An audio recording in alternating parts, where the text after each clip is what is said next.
Commandments. You have to say they lack a certain rigour. You replace the Ten Commandments with your own Ten Commandments, which I have to say look rather wishy-washy, here today, gone tomorrow. Isn't the great thing about religion that it has given us a longevity of moral behaviour? Well, I'm astonished you should think that was a good thing. I mean, because you actually look at the morality that comes out of the Old Testament, everybody's appalled by it. I mean, just about everybody's appalled by it. The here's a day, gone tomorrow thing, I actually rather agree with that, and that's one of the points I'm trying to make, that there is what I call a steadily shifting moral zeitgeist. Well, this might sound well and good in principle, but the track record of societies that have done away with the moral certitudes of religion is far from ideal. Back in the 18th century, a group of French revolutionaries, the Jacobins, did away with Christianity and sought to build a society based on rational thought. It ended in extreme violence. Well, the first attempt to create a society consciously without God was made by the Jacobins in France in the 1790s with their cult of reason. It was part of a broader desire to sort of purify society. I mean, these were people, sort of deadly moralists, as it were, and, you know, in order to implement their moral vision on earth, they essentially tried to destroy Christianity. The Jacobins' moral position left them in no doubt as to what to do with their ideological enemies.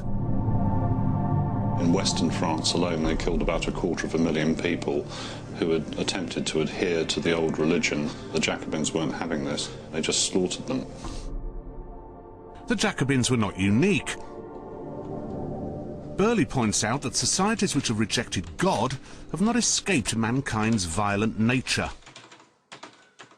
I think if you subtract God and you subtract the notion of an afterlife, then there is a real risk, particularly in the political utopianisms which we saw, which were so deadly in the 20th century. There's a real risk that you will attempt to create heaven on earth, go for a quick fix in the here and now, to have the arrogant illusion that you can remake man and woman into some sort of new being, and that invariably results in hell for ordinary people.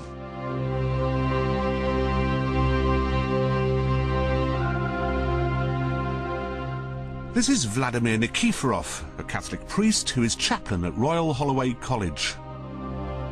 He lived through this very same kind of hell in his Russian homeland, which was then a Marxist utopia based on reason. In 1974, Vladimir was drawn to God and became a Christian. Unfortunately for him, this put him on the wrong side of the communist state. I was secretly ordained priest in organized community, also clandestine community in Moscow. That was in violation of the state laws. Atheism has been an integral part of all communist states. The party demanded atheism in its rules. You can't be a party member if you're a member of any religion, actually. Do you think that that secularism can be as brutal as religious fundamentalism? Well, it has been. Going back to the communist state, when the state wanted to exterminate religious groups, it did that with much cruelty. So if we are talking about the crimes of militant secularism, the list can be very, very, very long. Fascism, communism, they were secular ideologies, basically. And look what they did. So in this case, who is talking? We are all ideologies or religions.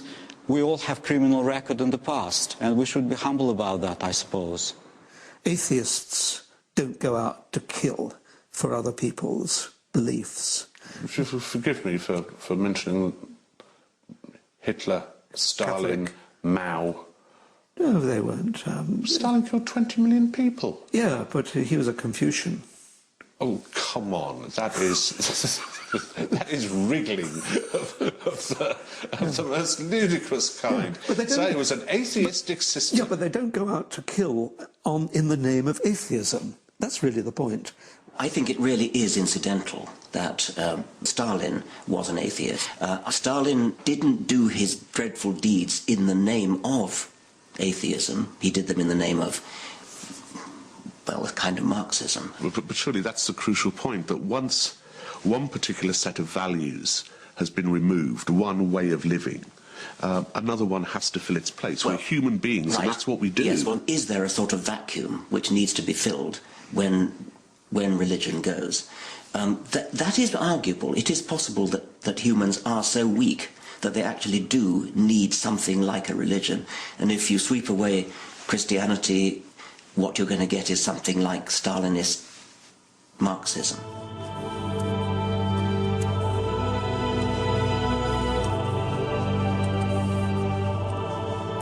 The events of the last century should have taught us that countries which adopt secular ideologies can reach heights of cruelty, bigotry and repression which had hitherto been unimaginable. The point being that once you get rid of the religion, you don't get rid of the bigotry and the violence. To me, it is clear that a society built on science and reason will not automatically result in the utopian vision which atheists dream of. Because when you take God out of the equation, you've still got the problem of human nature.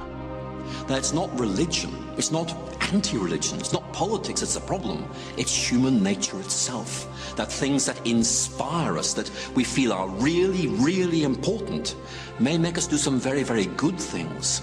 But on the other hand, they make us do some very bad things as well.